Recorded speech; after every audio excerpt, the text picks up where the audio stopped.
you'll thread the muffler in place,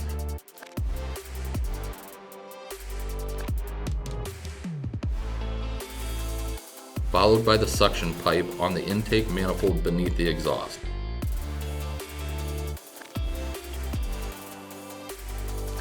Then thread the discharge pipe onto the upper manifold.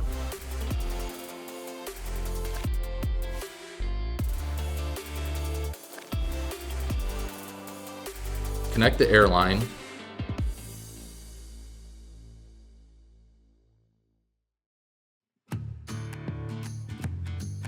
then the water discharge,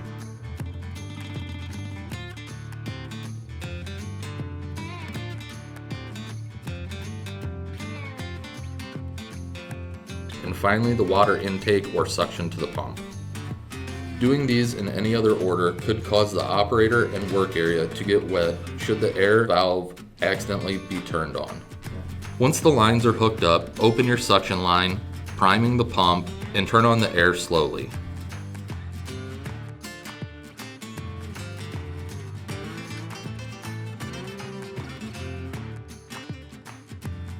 Next, turn the intake off, then shut the air off.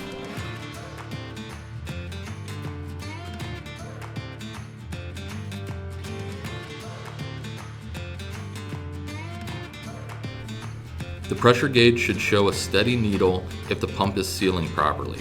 Check this over the course of about 15 seconds. If the needle is bouncing around or losing pressure, then there is an issue in the pump.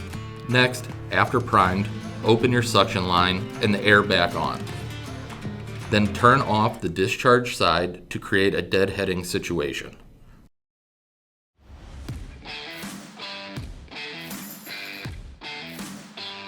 The pressure gauge should hold steady around 100 psi unless otherwise stated.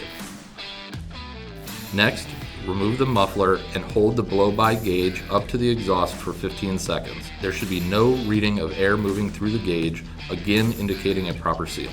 If the pump is losing air through the exhaust, there is an issue with the air side of the pump with either the main air valve, pilot valve, or the plunger pins as part of the star washer assembly.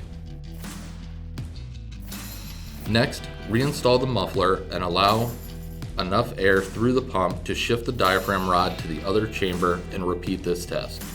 If your pump passes all of these tests, turn your discharge line back on to remove the deadhead state, turn the air back on to cycle the pump, and then release the suction first to allow the water inside of the pump to drain using gravity out of the lower manifold. Then remove the muffler, the discharge line, the air supply line, and any adapters from the pump.